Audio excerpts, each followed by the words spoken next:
নতুনকে আগমন জানাতে গেলে পুরনোকে তো বিদায় দিতেই হবে, তাই জন্য গত বছরের মাকে ভাসান দিয়ে তারপর নতুন বছরের সরস্বতী পুজোর কাজকর্ম শুরু করলাম। ফেরার সময় কোনো এক মণ্ডপের এত বড় মাকে দেখে খুব ভালো লাগলো। বিকেলে রেডি হয়ে বাবার সাথে বেরিয়ে পড়েছিলাম বায়না করে আসা মা সরস্বতীর মূর্তিটা নিয়ে আসার জন্য। তারপরে পুজোর জন্য যা যা সামগ্রী লাগে সেগুলো কেনার জন্য বাজারে চলে গেছিলাম। বাড়িতে ফিরে রাতের মধ্যে সমস্ত ডেকোরেশনের কাজ কমপ্লিট করে তাড়াতাড়ি ঘুমিয়ে পড়েছিলাম, কারণ সকাল সকাল উঠতে হতো। কিন্তু সকালবেলা উঠে একটা খারাপ সংবাদ পেলাম। সেই খারাপটাকে ওভারকাম করে কি করে সবকিছু ম্যানেজ করলাম সেটা তোমাদের দেখার জন্য অবশ্যই বড় ব্লগটা দেখতে হবে চ্যানেলে। তারপর কোনো রকমের রেডি হওয়াটা স্টার্ট করলাম।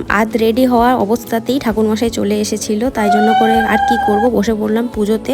অঞ্জলি দেওয়া, পুজোর সমস্ত পার্ট কমপ্লিট করে তারপরে রেডি হব ভাবলাম। এদিকে অহনাও চলে এসেছে অঞ্জলি দেওয়ার জন্য আমাদের বাড়িতে। খুব ভালোভাবে পুজোটা মিটলো। তারপরে শুরু করলাম রেডি হওয়া। প্রত্যেক বছরের মতো এবছরও মা আমাকে শাড়ি পরিয়ে দেয়। তোমরা কারা কারা এখনো মায়ের কাছ থেকে শাড়ি পরো কমেন্ট করে অবশ্যই জানিও। আর নেক্সট পার্টগুলো দেখার জন্য চ্যানেলটাকে অবশ্যই সাবস্ক্রাইব করে রাখো। বাই।